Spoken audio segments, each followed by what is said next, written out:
Somebody say something about Long Island. What do you think about?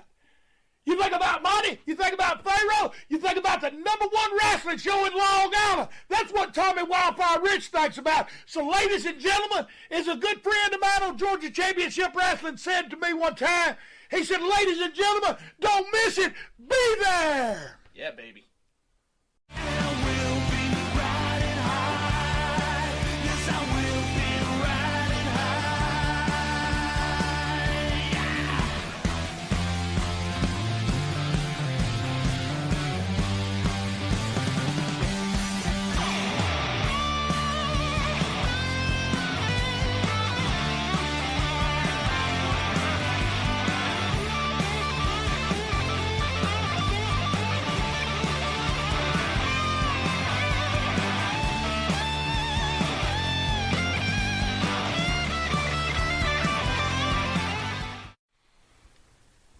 The Monty and the Pharaoh Show is brought to you by... Because wine is your second favorite 4-letter word. California wine, New York attitude. Good fucking wine. Yeah. Jimmy, I gotta take a dump. What? No, I mean I need a dumpster. Well, for all those needs, you need to call Big V Dumpster Rental, Long Island, New York, 631-900-DUMP.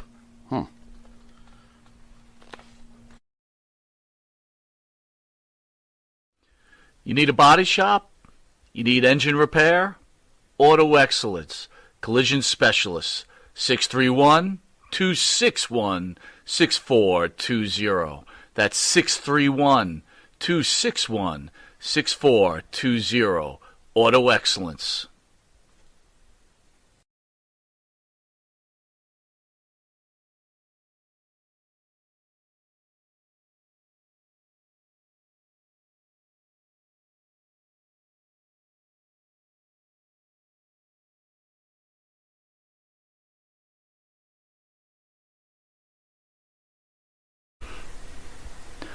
All right, welcome back to Long Island's #1 pro wrestling broadcast, filmed out of Indie Music TV here out of Ronkonkoma, Long Island. At the board is our super producer, Matty Ice.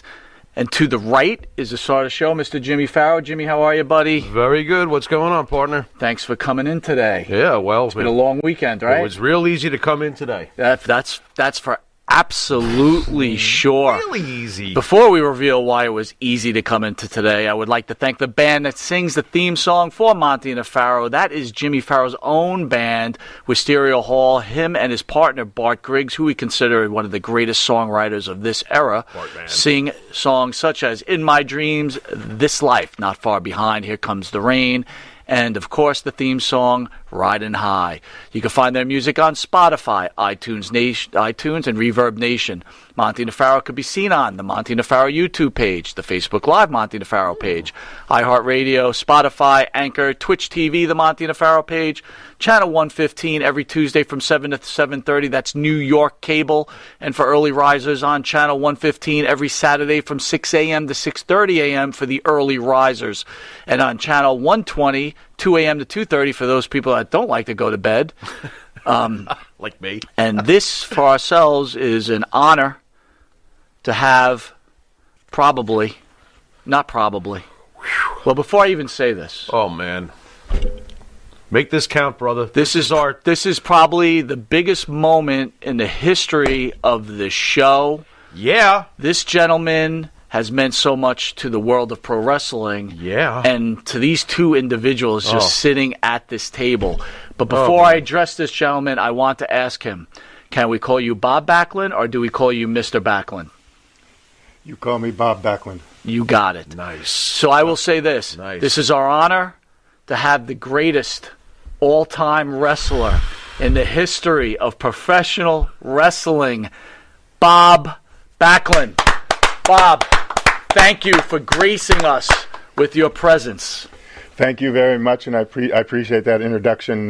But it's I'm in the business, and there's a lot of tough guys in there, and they there's a level that's sometimes higher and higher and higher to get to that point. But Well, I would tell you, sir, I love what I do. From this man here and this man here, you are the level. You are the man. You raised us on professional wrestling, sir. Yeah. And regardless how your feelings are, we love you. And thank you so much for what you've done for us personally and the professional wrestling world. This is a very important moment for us, and I'm sure for the fans who are watching you right now. Well, back in the day, Vince McMahon Sr. was looking for an all-American boy to take over for Bruno Sammartino. And he looked all over the world. And he met a lot of people, and he saw a lot of people that he had working with him that do certain things. And then he saw me, and he called the promoters and asked who would be the best guy to be the all-American boy for my company. And every one of them said me. Because they knew I was reliable. They know I would show up. They know I'd outwork everybody. And some of those people that were working for Vince Sr. were partying all the time. And I did the partying when I was 15 years old. I got over it. But that's how it started. And I want to be a role model. I want to do the right type of things. I want to help people. I love doing what I'm doing. I want to thank you personally because as the sport has, and I call it a sport, and I always will, as the sport has gone on over the years, the entertainment factor of it has gone way over the top, but the person who made me believe in this sport from day one was you. Because you, to me, were legitimate, and you were legitimate, and you brought sport to sports entertainment, and I have to thank you for that. I thank you a lot for that, too. I'm very proud of your words that came out of your mouth. Because I like wrestling. I love wrestling. And, it's a business, but still, it's not easy, and you can get hurt pretty easy. Oh, yeah. And that's one thing, too. I never was hurt in the wrestling business. And because I protected myself, we learned when I was practicing, trying to be a wrestler, we learned things to do when we were taking somebody down and slamming them on the mat. And if you don't do that, you're going to hurt yourself and your opponent. So there's a big art that goes on throughout a match when you're at the arenas or whether you're watching it on TV. So, Bob, let's go back a little bit. You talk about Vince McMahon Sr. looking for the All-American boy. Here you are coming from Princeton, Minnesota. Quite different than New York City, right? Because we're going to call the WWF at that time New York City. Absolutely. Sure. How were you scared? I know about you being North Dakota State and what a great amateur wrestler you were. Yes. But were you scared to come to the WWF? Culture shock? I never knew what was going to happen, but I was never scared. I was never worried. I just took it one day at a time, did things on the way, and did a little more the next day. I made Vince Sr. recognize what I was doing. And he recognized what the other guys didn't do. And I think the only reason he picked me is because he could believe in me. He could trust me. But I didn't worry. I got into business out in Minnesota. A guy named Eddie Sharkey trained me in a gym in Minneapolis. And he saw me working out there, and he came over to me and asked me if I would want to go out and be a professional wrestler. And I said I sure would. And I signed up to his training school for professional wrestling, and we went on. And finally, he gave me the phone number of all the wrestling promoters, and I called them and I sent a resume and a picture. I asked them, I asked the people, can you use me in your business? Can you give me a start? And the first one that I called was Bret Hart's father. And Bret Hart's father was a big wheel in Canada in the business. Sure. And I was talking to he was talking to me. And you know what? We were at a payphone, and I was putting money in the phone, and I never got to ask him, can I come up and maybe have you beat me up in his museum, in the gym, in his basement? You ran out of quarters? And it went dead. The phone went dead. And I lost him. Wow. But I put another nickel in. It wouldn't take it. So I hung up and I went another way. Wow. The next day I called Leroy McGurk in Tri-City Wrestling. He was a national champion in when he was in college. He liked me because of that, and he gave me a date to go to Baton Rouge, Louisiana, and have my first match. And on my first match, I left home with a green Chevrolet Impala and $20 in my pocket. Oh, boy. And I got down to Baton Rouge, Louisiana. I was looking around. I was at the building, and I went out and had a match. And I did pretty good, but I made some mistakes, which you have to make those mistakes to learn. Anyway, Leroy McGurk gave me a envelope. I went out in the car and I opened it. There was $5 in it. Oh, my God. And I had 29 cents left from the $20 that I had in my pocket. And I was wondering how I'm going to eat. And I was wondering how I was going to get through. But I wasn't going to give up. There you go. I didn't give up. They were testing me. They wanted to see how bad I wanted to be a wrestler. And I started to love the business. And I started getting a little better. The Funks is a big name in wrestling. They saw me. They brought me to their territory. And I got out of the gutter where I was in the car. I was sleeping in the trunk most of the time. But I got out of the gutter there, and they liked me. And Terry he knew everybody in the country that was doing it. And then they sent me to Florida. And they were going to call and have me come back. They never called, and I never went back. There you go. And then it got up to, the news got up to Vince Sr., and that's where it started.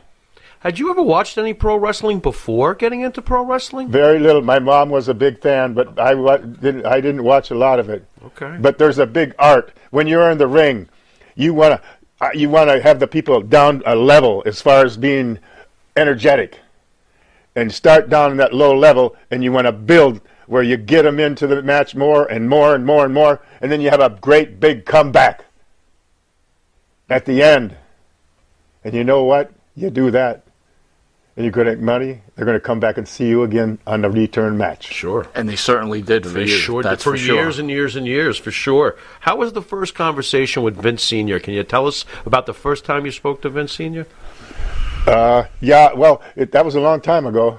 Okay. And he just asked me a bunch of questions, and he said, "You're going to be my man." It's in my book. Absolutely. And by the way, There's things in my book if that anyone has not read this book, and I'd be highly surprised if anyone didn't. In fact, I could tell you, Bob, a couple of summers ago, I sat at the beach and read this book cover to cover. Yes. And it's incredible. It is, tell me if I'm wrong, but it's basically your career or your life in wrestling from start to finish. You cover almost every match with every opponent. Yeah. It's incredible, this book. Yeah. The name of the book is Backlund, From All-American Boy to Professional Wrestling's World Champion. I'm glad you said that, because I want people to know that I'm not making it up when I tell them about that book. I'm not getting cocky but that's what it is. If you are a pro wrestling fan, Yeah. this is exactly how a book should be written. The way you explain match by match and the things that went on, and you actually go into your opponents about how they were as a person and as a wrestler. I mean, for fans out there, I was a Jesse Ventura guy and I was an Adrian Adonis guy. You cover them in this book and your matches with them. And I remember them like I was watching it back then, the way it's written. Yeah. Unbelievable. Yep. Yeah, that's what I thought. It's very detailed. And then I kind of like the 18 principles that would help you in life in the back of the book. And the first one is the golden rule. And if you don't know what the golden rule is, it means treat people how you want to be treated. And then there's one about getting your kids into sports so they can grow and get stronger and live a longer life. Amen. Exercising is a road to getting better. Sitting down in a chair all day and not moving, and you're going to shrink down sometime sooner or later. I better have all the chairs removed from my house. Yeah. What do you think? I'm not. Bob, at the time you're going to the biggest federation here on the East Coast, you're going to New York City, and you're faced with filling the shoes of what many look at. The greatest wrestler ever. You're filling the shoes of Babe Ruth. Yeah. As you come in there, was this intimidating to you? Did you think about it? Like, oh my God, I have to fill the shoes of Bruno Sammartino. How much pressure was that for you? Or it wasn't any pressure at all. I believed in myself. I believed what I was doing, and I believed that I was doing it right. Oh, you were. And that's for sure. I liked Bruno Sammartino a lot, and but I got the honor to get in his position and run with it. And Vince McMahon Sr. was very behind me. Sure. He didn't listen to the guys when they start talking, why didn't you pick him? Why didn't you pick us? We've been with in your company for so long. And he had his reason, and he stuck with me. And it was nice to be able to have a boss that's going to do everything that he needs to have done for his guy that's working for him. And I'll never forget him. And he was a great person, and he had a lot of energy, and he had a great business, and he wanted it to grow and grow and grow. On the subject of guys who we've heard were against the idea of having you become champion, you defeated superstar Billy Graham. I'm not sure if I got the date nailed, but I know I think it's February of 1978. Pretty close. If I'm not mistaken. How was your relationship with Superstar Graham? Did he resist the idea of giving the belt up to you behind the scenes? Oh yeah. He didn't want to do that at all. He didn't want to do it at all. But it was because of himself. In the business, you don't do things for you. You do things for the business and the match. You can't go in there and think about, I'm going to look good in this. You're going to have to share that. You're going to have to get your opponent over so you can draw more money and do a better job. There's no playing around in there, and no trying to take, I'm going to go in there and I'm going to get this guy and tear him apart. Did he resent you? Did he treat you, wrong during any of this? He didn't want to do anything with it, but he knew he couldn't do anything else as far as beating me. Right. I'd get him in a bear hug, and he's supposed to be strong. I'd get him in a bear hug, and I was standing up in the air. I got my hand squeezed behind my back, and I pick him up, and I bring him down right to the mat on his shoulders, and he's in the pinning position. And then I let him be there for a little bit, and I pick him back up. And he can't do that to me. Yeah. I did it to him. That's right. There you go. So I didn't look as strong, but I believe inside I have some strength. Well, we'll discuss that because I have an interesting comment to speak to you about. But Vince McMahon Sr. has a great reputation to be a man of his word. Yeah. You also worked for Vince Jr. when he took over the company. Can you tell me the differences between the two? Ooh. Well, the biggest difference is you can trust Vince McMahon Sr., but you can't trust Vince McMahon Jr. And I can say that because I got the belt one time, and he told me that I was going to keep the belt for a year and drop it back to Bret Hart. 3 days later, I'm in Madison Square Garden, and Diesel, he told me that Diesel's going to take the belt because somebody else left the business, and I need him to have it.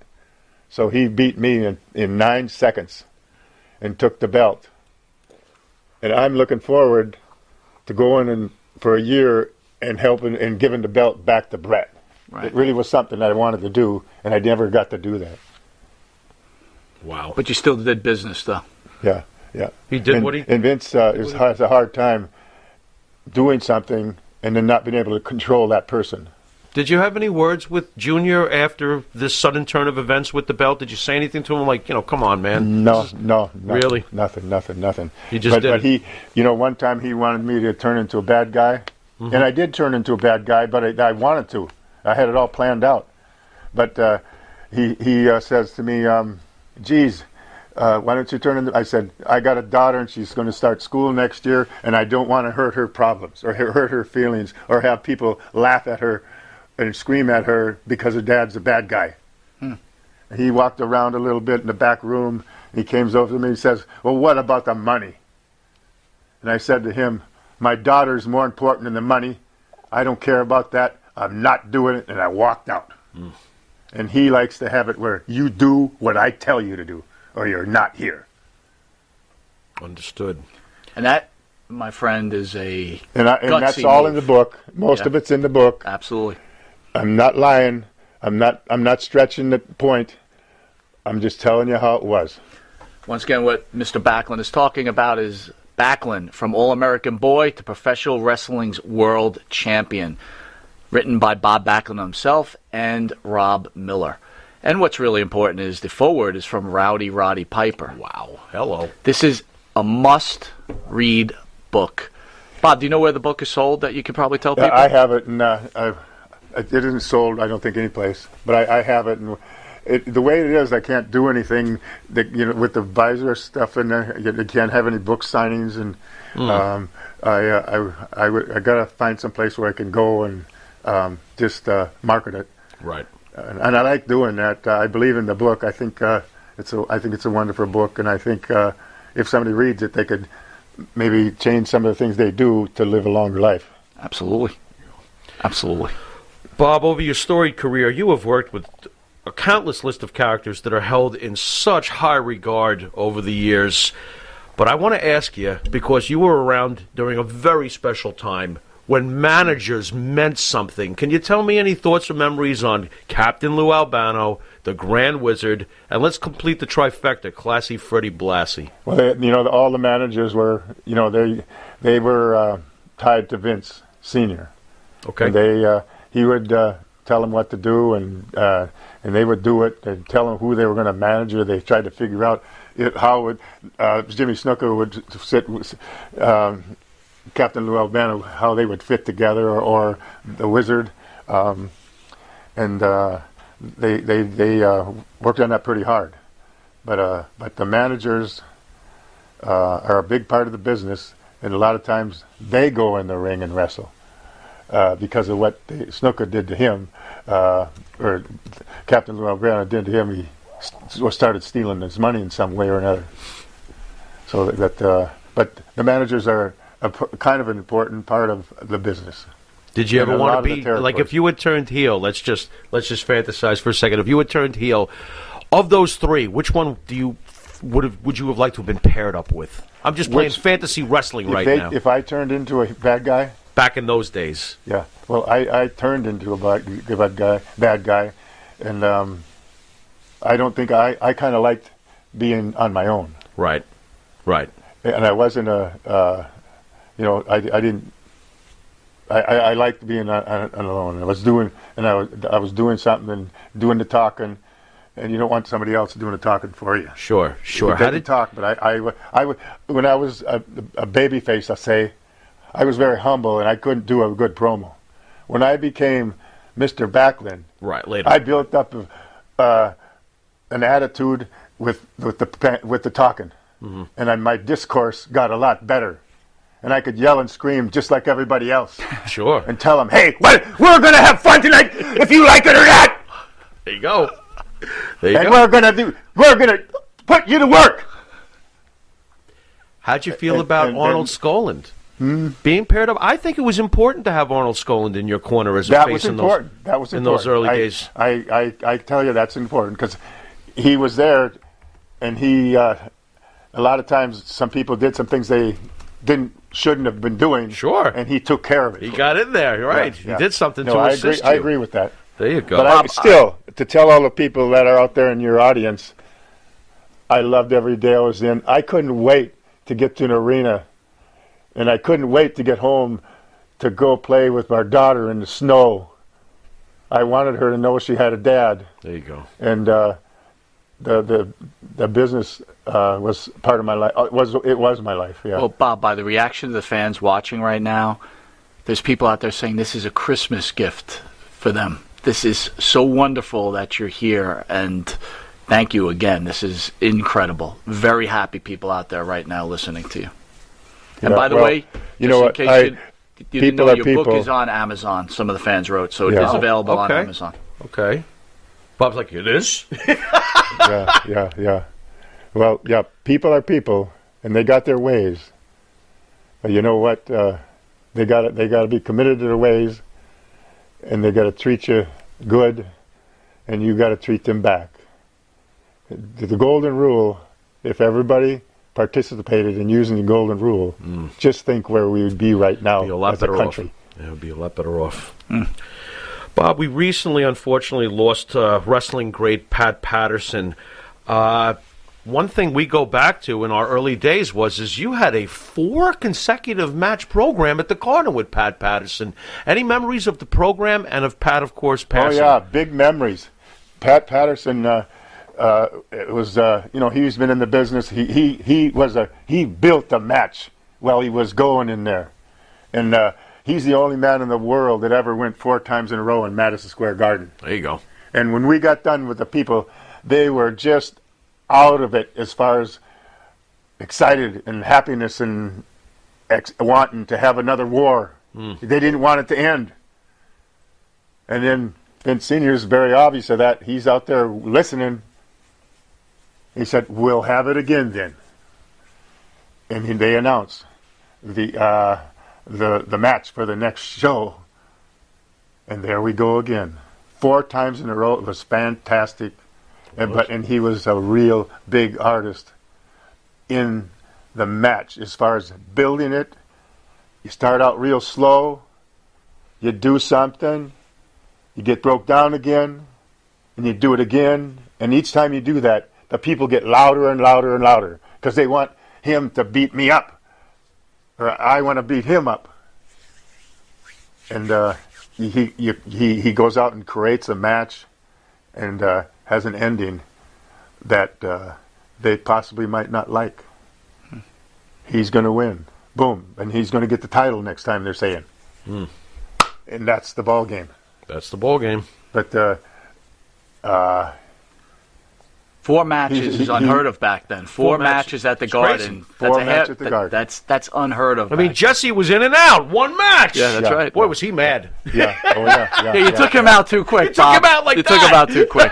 I guess he couldn't work with you, though. He was a talented. Patterson was pretty high up in the business. Sure. And, he helped Vince Jr. on some things. So he did it right in the ring.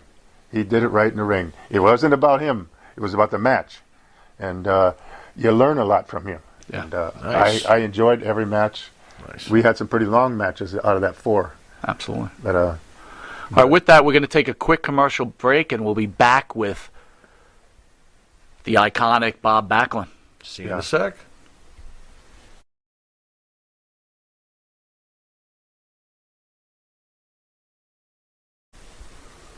M&J Video Games and Collectibles. Sport and non-sport cards, wrestling items, autographed items. We buy, sell, and trade. M&J Video Games and Collectibles, located at 1049 Queen Street, Southington, Connecticut.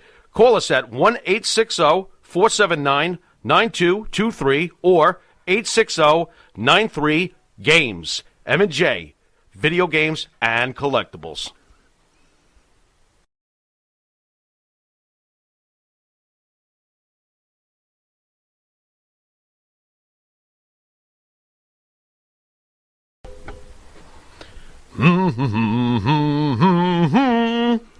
Oh, what's up, Mike? Hey, Jimmy, what's going on? Yeah, nothing much. You know, Jimmy, I love this country. Oh. I love to buy made-in-America material.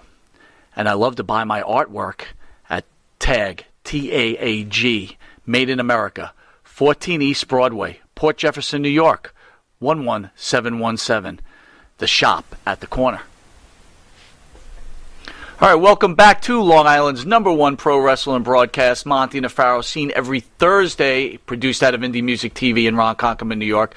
But this is a Saturday, Yeah. and boy, is this a special Saturday. Yeah. Interviewing the iconic, the former 2-time world's heavyweight champion, former tag team champion, Yeah. former All-American, Yeah. probably, if not, the greatest pro wrestler of our time, Oh, yeah. the great Bob Backlund. Absolutely. Bob, I want to ask you, You obviously had a relationship with Andre the Giant. Can you give us any stories on Andre, possibly? Oh yeah. He's got Oh, yeah. There's good stories about him, and then there's some bad ones. But to me, he liked people that weren't swearing and weren't the drugs and this and that. Okay. He stayed away from that, but he could drink 100 bottles of beer in one night. And he was like go after it. And, did he ever try to take you out on a night on the town? Because I'm not sure if the 18 rules of Bob Backlund involve 100 bottles of beer. No, I would be with him. I would be with him, and I'd leave him early. I said, I'm going home. I'd leave him. I'd leave him early, okay. And then I'd go home, and he would come up and say to me, how come you left so early? I said, well, I got to get up the next day, and I got to work out in the morning. Okay. And if you want to come with me and work out with me in the morning, then I'll stay with you at night in the club. Fair. And he said, I'm not going to do that. I didn't think he would. I did not think he would. But he had a sense of humor, and he was a good man for the business. Bob, I was recently on the phone with William Murdoch. He's an author of a couple of pro wrestling books, really good writer. And we got into a conversation about Harley Race. Ooh. And he told me that Harley told him the strongest man he's ever wrestled was you. Nice. Really? Nice. Yeah. That's what he said. Yeah. My question to you was, and he couldn't answer this for me, so you had those unification bouts when you wrestled the NWA champion. Yeah. Were you ever worried that Flair or Race would go into business for themselves and try to take that WWE title for you? Because you remember, you're competing organizations. Did you ever think they were going to try to do that type of situation? Are you talking about Ric Flair? More Harley Race, right? I don't think Flair really could do anything against Harley you. Race, for some reason, he really liked me. He helped me some stuff in the ring. I had a match up in upstate in the AWA with him, and he was teaching me how to create a match in an hour. And you learn a lot every time you do that. But he was really behind my door as far as wanting me to be getting over. And he had a belt in St. Louis, and he wouldn't drop it to anybody but me. Mm. Wow. And that's pretty nice of him to do that. I was young then, but he said, I want to drop it to this guy. Wow. And that's in the book too. That is. How about Flair? Ric Flair, I was going to wrestle him down for a championship match, and there's something happened that went wrong with the promoters, because they had so many promoters. They had to make a decision what they wanted to do and then what the finish was going to be, and they were kind of arguing with Vince McMahon Sr. and they kind of treated me different than normal. And I called up Vince Sr. and I just telling him that, geez, I'm here. I said, nobody's talking, nobody's there. And he said, well, they're all talking about what to do. And they got these people, all these promoters that are calling in and trying to maybe get the belt on Ric Flair. And I said, well, why don't you tell them to try it, and I'll just do what I want to do in it. And a few hours later, Ric Flair come in and said, "Don't hurt me." There you go.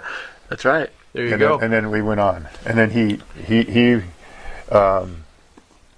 they made us do a kind of thing where he won the match, and I didn't lose the title. That's great. Yeah. And again, you could hear all these stories on Backlund, from All-American Boy to Professional Wrestling's World Champion.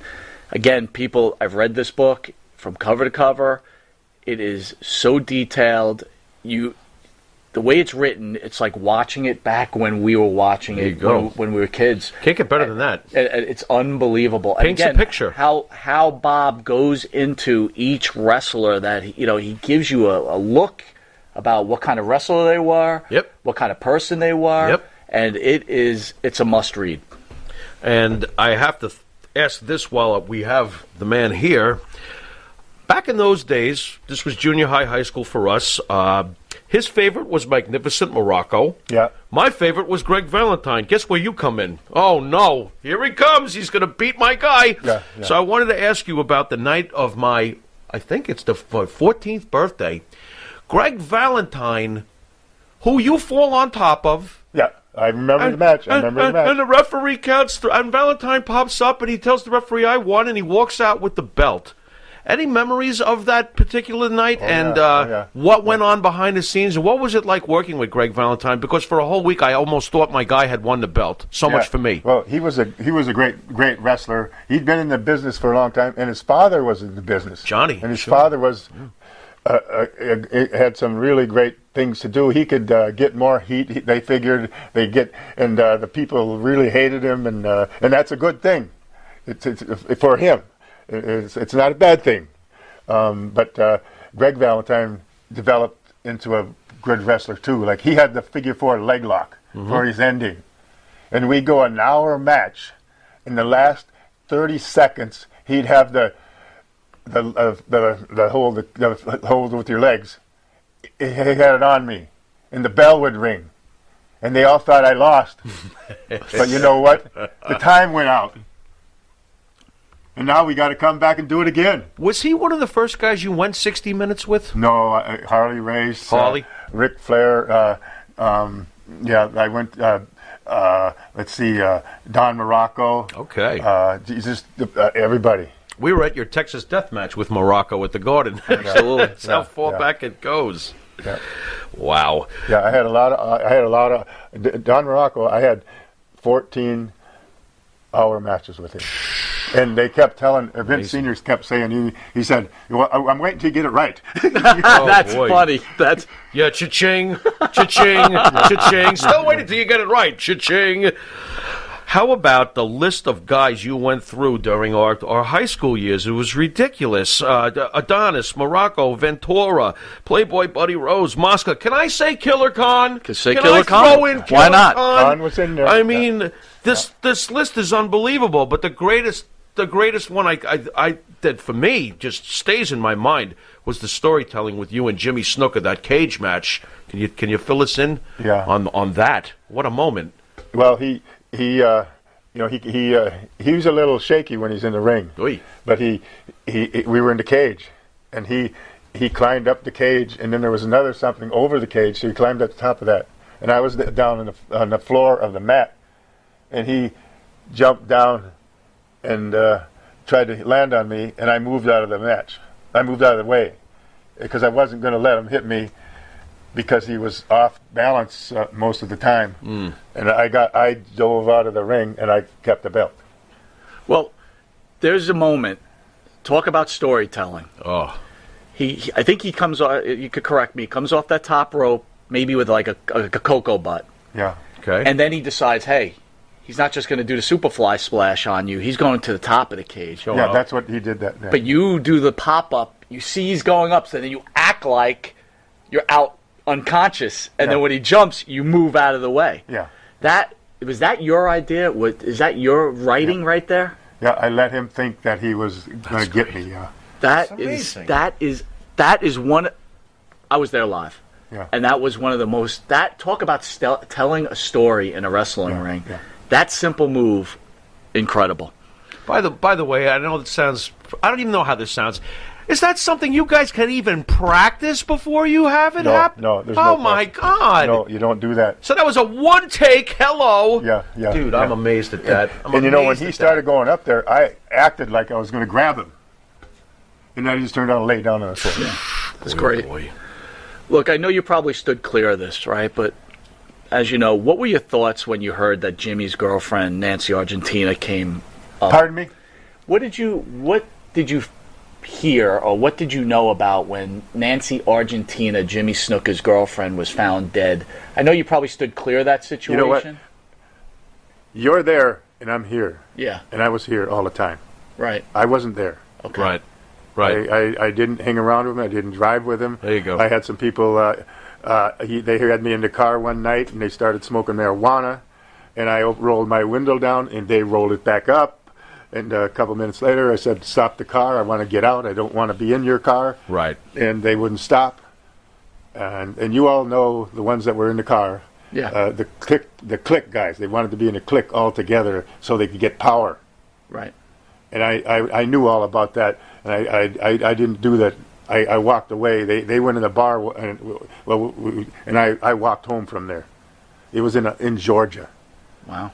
And I was, and there was one of the guys that I had a lot of respect for because what he did in amateur wrestling, but I lost that respect after seeing him do marijuana, and after him wanting me to do it with them.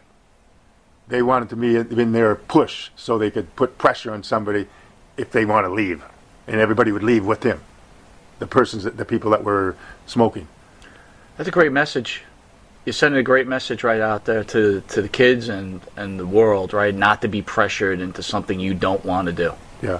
Well, I didn't have a big family, but I like kids a lot, and I have fun talking with them and playing with them. Did these partying guys ever make you feel isolated afterwards, or try to bully you in the locker room? Oh, this guy's a square. Did you have to deal with any of that nonsense? There was nothing said. No word was said about that. There you go. And that was in the book. There you go. He put him in a chicken wing anyway. Without a doubt. That'll be the end of that. All right, we'll be right back with pro wrestling icon, Mr. Bob Backlund. Can you get a little humble on? That's right, folks. Canine Corral for all your dog daycare and overnight care. Call 631-549-1544. That's 631-549-1544.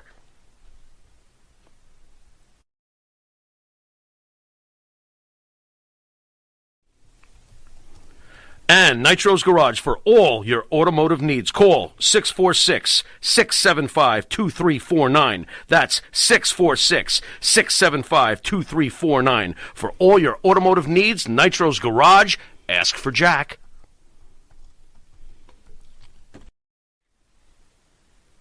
Jeff Quest, graphics design, custom vinyl lettering, and all your art and video needs. 516-317-8204. That's for Jeff Quest, graphic design.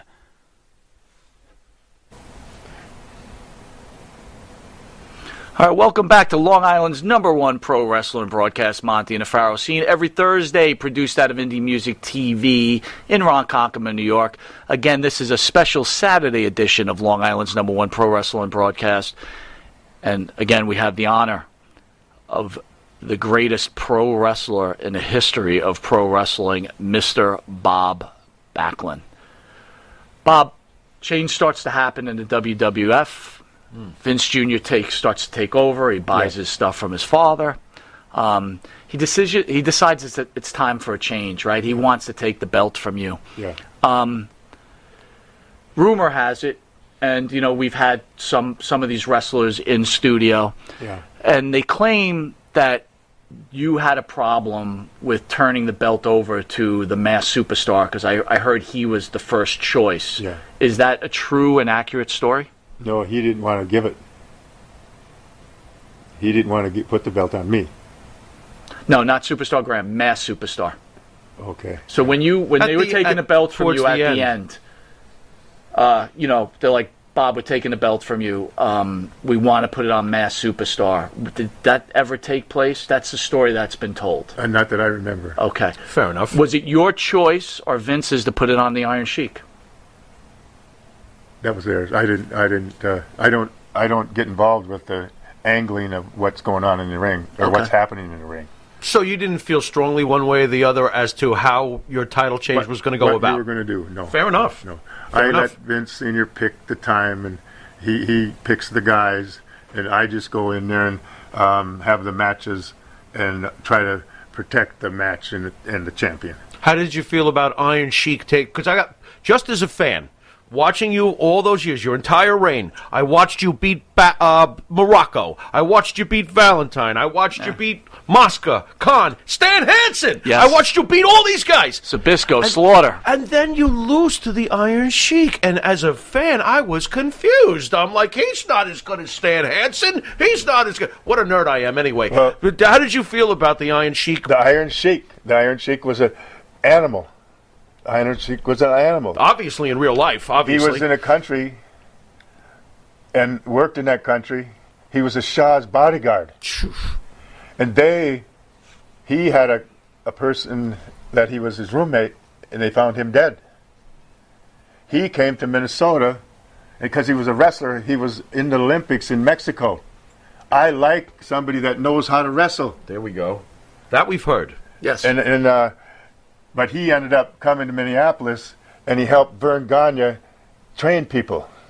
And so I knew him before he came out here, or out down into the WWF. And I knew how he was, and I knew he knew how to wrestle. And I think a wrestler should have the opportunity to get a belt, and I didn't mind him getting it. Okay. So, Bob, one of the great interviews, again, is when you lose the title to the Iron Sheik. Oh, man. Lord Alfred Hayes is interviewing you. That was great. The emotion that you show, I have to ask, was that true emotion? Here you are, 5-year champion, people loved you, and it's got to hurt when they're taking the title from you. Was that legitimate emotion, or was that purely acting? You know what? When I speak, it doesn't come from here. It doesn't come from over there. Yeah. It doesn't come from over there. I don't make things up, but it comes from here. There you go. I say what my heart wants to say. That's my tool. And you can say, this guy's almost crazy. But I don't care. Oh. I'm doing my job, and I'm trying to do it the best I can. And I want to be for those people out there, not the ones inside the club. Wow. I love what I'm doing. I did anyway. And the Sheik, I knew he was a great wrestler. And I respected him. And you know what? He says some bad things about some people once in a while in interviews. But he's never said a bad thing about me. Who could say a bad thing about you, Bob Backlund. To be honest with you, who could say a bad thing about you? Yeah. I don't know, but I'm just saying, he takes advantage of some words with some people. Understood. If he doesn't like them. But he appreciated what we did in the ring.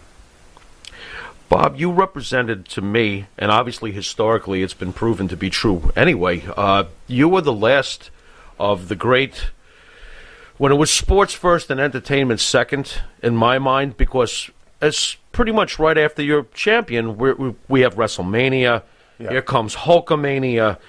How did you feel about Hulk Hogan when you first got the news that Hogan was going to be champion?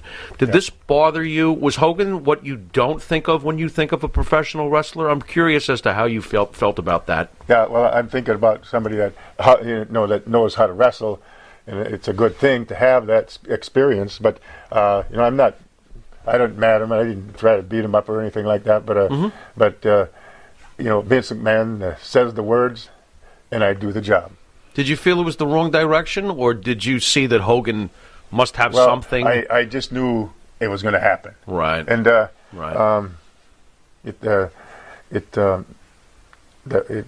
the way the business is. Right. That's what the business does. Sure. So we're trying to tell a story that will draw people in to the arenas, and come and follow you and do that and that.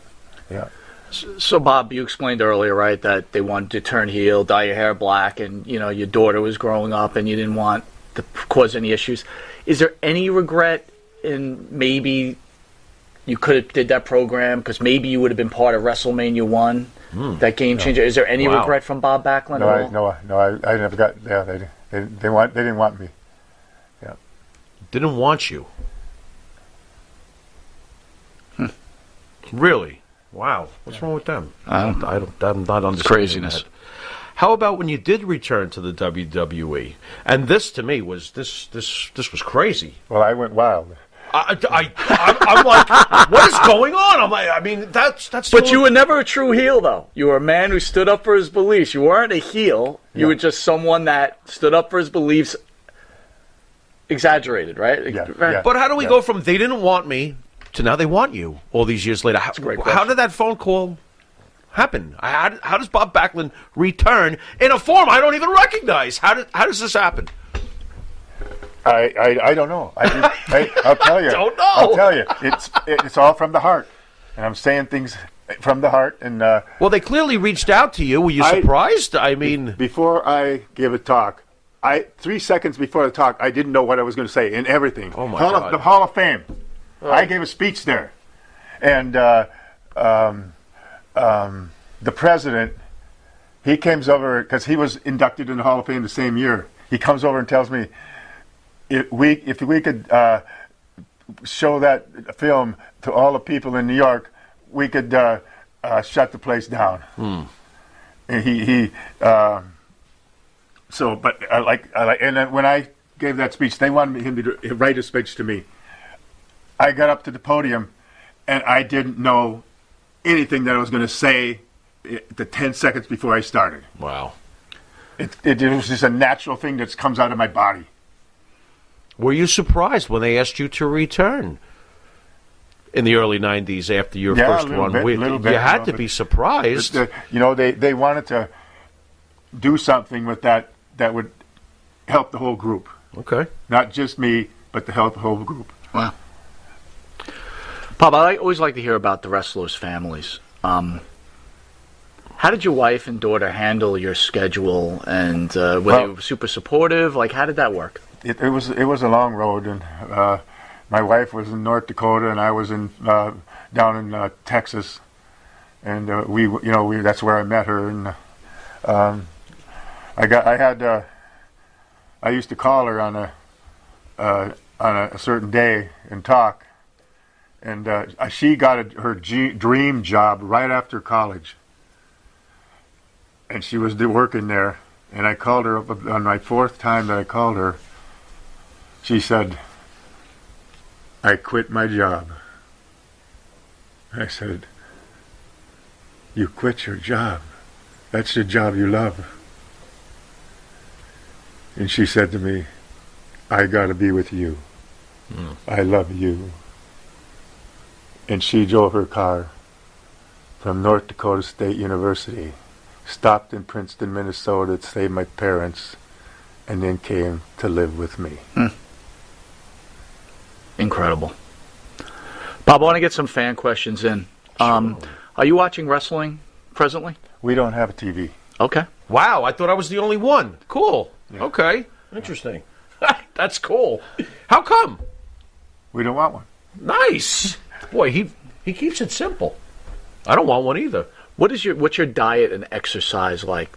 Diet? I eat meat. I get meat from a farmer that it's all, there's no drugs in it, anything. And I have potatoes with it. I steam it. And I have potatoes with it, and certain other things I put in there, some broccoli and some onions and things like that. And that's pretty much my diet. Do you get those things from the farmer too? Because I'm picturing you not even going to the supermarket. You just go to the farmer. No, I go to the farm. Wow. He's got a farmer. Yeah. Oh, my and they Lord. got a little place where they store everything. I just go up there probably once a month to get my meat. Stock up. And what do you do to keep yourself in such great shape, exercise-wise? Well, I've been running around a lot and been busy a lot, and with this, I don't know what's going on behind the scenes, and I might not be as in good a shape as I was. You're in pretty good shape. I hadn't gotten much sleep in the last maybe month and a half, and but I'm still, I don't want to give up on anything, and we got to win the war. We got to win the war, not them. Amen. All right, with that, we're going to take a quick commercial break, and then The star of the show, Jimmy Farrow, will be on stage with Mr. Backlund as Mr. Backlund shows one of his incredible tests of strength. We'll be right back. In the mood for a freshly roasted cup of coffee? www.offtherailscoffeeroasters.com.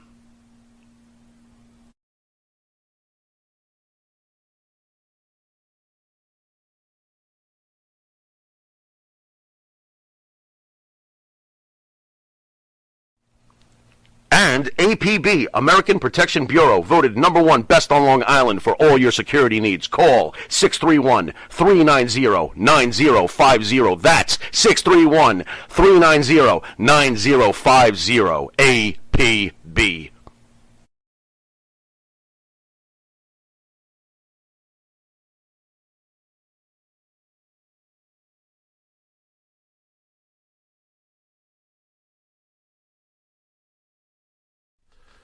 You want to star in your own success? Call QuickCast. www.quickcast.com. 866-7-CAST-NOW. That's 866-7-CAST-NOW. QuickCast. Star in your own success.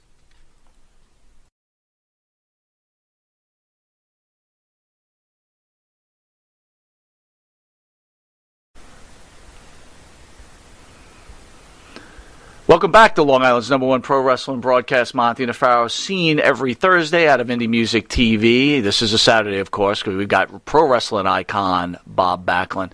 So, Bob, you used to do those steps all the time.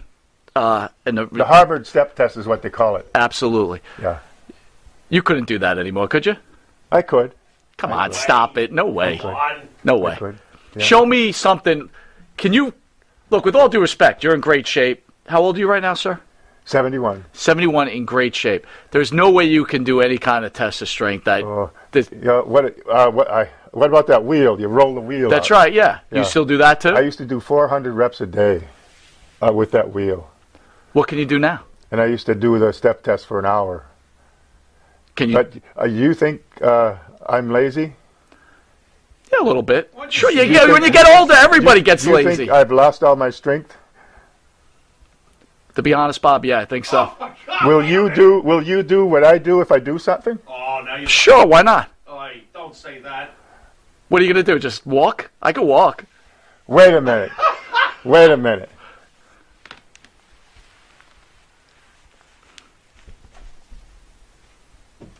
Hey, don't bring them over here by me. I'll mind my own business over here. Oh, jeez. Oh, yeah. What is going on here?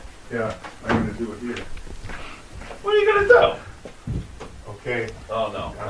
Go here and here. What? What? What the? Look at that. Holy cow. You're going to do this next, right, Mike? No. Oh, my God. What? He's wiggling his toes! Oh, no. No wonder Valentine lost. Holy cow. Dude, this is ridiculous. Well, I used to think I was in shape. So much for me. I'll see you later. Look at this. Wait a minute. What? I can't get down. What do you mean? Yeah, what about that? Yeah, baby. Oh, my God. Yes. Ladies and gentlemen, the great Bob Backlund. Oh, my God. Incredible. Oh, my Lord. Incredible. Oy. Holy cow. All over my body. I'm exhausted Really? just looking at that. Oh, my God. Well, he clearly doesn't eat White Castle. Anyway. Wow. Unbelievable. How was that for you? Oy. That was busy. pretty amazing. Oh, my God. All right, Bob. So, a couple of things. Couple. Backlund, from All-American Boy to Professional Wrestling's World Champion. Oh. Available on Amazon. Also, through John, you want to step in real quick to talk about where you... I'll talk right here.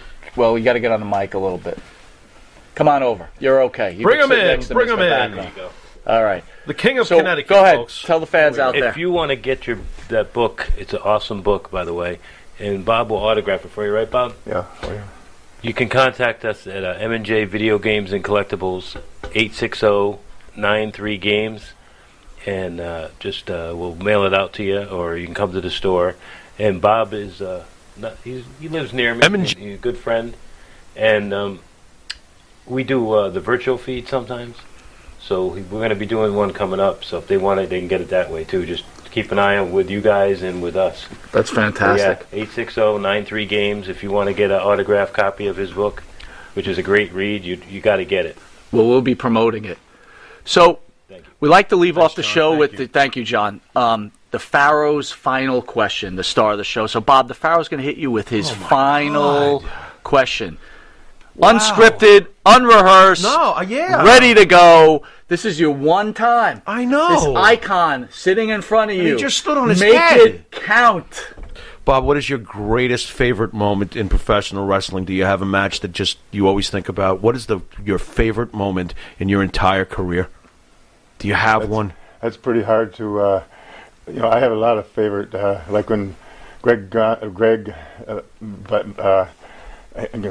my guy Valentine. Valentine, yeah. Greg Valentine. When he had me in the figure 4 leg lock, and I was about to, and the bell rings. That's kind of a. It was a strange moment, and then when he walked out with the belt one night, that was a strange moment. That was you see, he's mentioning my guy. He is my guy. He is. There we go. Thank you. I don't have any problems with anything that went on in the ring, and I mostly find that everybody was trying to do it the best they could, and entertain the people. All right, I'm going to hit you to be entertained. You want you to be happy. Yes. We want you to be, hey, I had a good time tonight. Oh yeah. And whether it's business or work or not, you just enjoy my entertainment. We were fortunate enough to see you at Madison Square Garden. We were fortunate enough to see you at the Comac Arena. Wherever we saw you. At the Nassau Coliseum. Any memories in the Nassau Coliseum? Yeah. Yeah. Those were great days. All right, Bob, I'm going to give you Monty's final question. Oh. The Mount Rushmore of professional wrestlers. Who is Bob Backlund's Mount Rushmore? Got to pick 4 of professional. You're not wrestlers. The first one we've done this to. You got to pick 4. Who is Bob Backlund's Mount Rushmore? I'm trying to pick out 4 wrestlers that were the best. The best that you would put on Mount Rushmore if you could. That you feel epitomize professional wrestling. These are the 4. Who would? I think Don Morocco would deserve some special thing because of what he does. We had our matches that were fantastic. He was magnificent. Yes, yes. And then even George Steele. Wow, that's great. What a guy, and what a character. And he gets the people some way or another throughout the match. Okay, we got 2. Does my buddy Greg get on this thing? And I like Ken Patera. Wow, great! I liked him because he was always about the match. Right. And he helped me. He had my first match with me on my first match in the WWF. Wow. And it was down in New Jersey. And he really did some things where he could have just made me look bad, but he did things to make the match look good. And I grew. And my level of like with the fans went up because of what he did for me in the ring. Okay. And then we had another match and it was a little better than the one we had before. And then the people get more behind you, and that's what a babyface has to have. So we got Morocco, we got Patera, we got Steele. Who's number 4? What was it? One more 4. Is it Valentine? No, it's not Valentine. I lose. Your guy got on the statue. That's it. Oh my God. So Valentine got all the mentions, but Morocco got to the top 4. Then we're even because his favorite. We'll take this up later, Bob. Who's number 4? But Don Morocco was the one. Okay. One of those 4. Oh, we got Morocco, Patera, Steele, and Valentine. I'm going to help you with one. Yeah, Bruno Sammartino. Bruno. Oh my God. I wasn't here that much, so I didn't really. Right. I knew his name. I knew where he was. Right. But I wasn't around watching his matches all the Right, time. right. And going to Madison Square Right. Garden. So Valentine is on there. So there. All right, so we're almost out of time. What is your message to the people of this country from Bob Backlund in these hard times between the virus, what's going on in the government, all this racial tension? What does Bob Backlund say to the people to help them? I ran for Congress one time, and I enjoyed it. And I was down in Washington, D.C., and we can't give up. We got to keep believing ourselves. And you know what? Here's what I say. We can do it. We can do it. I wrote that on some of the papers that I signed for people earlier today. You can do it. Yes. They don't have to do it for you. You do it. And I think our country should be us, not them. Beautiful. Beautiful. With that being said, Jimmy, you want to send us out? Well, first of all, just before we go, once again, Bob, thank you so much. We've been wanting you on for years. We always hoped that this moment would come, and we are not disappointed in the least. Thank you so much for being here today. Thank you. And Bob, to be honest with you, we always said at the beginning when we started this journey and we progressed as people started to enjoy the show, True. We said if we had Bob Backlund on and it ended tomorrow, we've achieved what we wanted to achieve. Yeah. So we thank you for allowing us to have this opportunity, Bob. I get to send out a good. I'm trying to send out a good comments and stuff to the people. And that you are. Thank you for everything you've done, Bob. Thank you for your career and the person you are today. Thank you. You've been watching Long Island's #1 pro wrestler and broadcast, Monty Nefaro, seen only here out of Indie Music TV. You can catch us on YouTube, the Monty Nefaro page, Facebook Live Monty Nefaro page, iHeartRadio, Spotify, Anchor, Channel 115, where you will see Mr. Backlund in probably a three-parter. Probably. Every Tuesday from 7 to 7:30 for early risers, 6:30 a.m. to 7 p.m. And on Channel 20 for you people that like to stay up late, 1:30 to 2 a.m. I want to thank you again, Mr. Backlund. I want to thank you, Jimmy. Thank you, Mike. And once again, for the fans out there, one more time. Backlund, from All-American Boy to Professional Wrestling's World Champion, written by Bob Backlund and Rob Miller. Forward by Roddy Piper.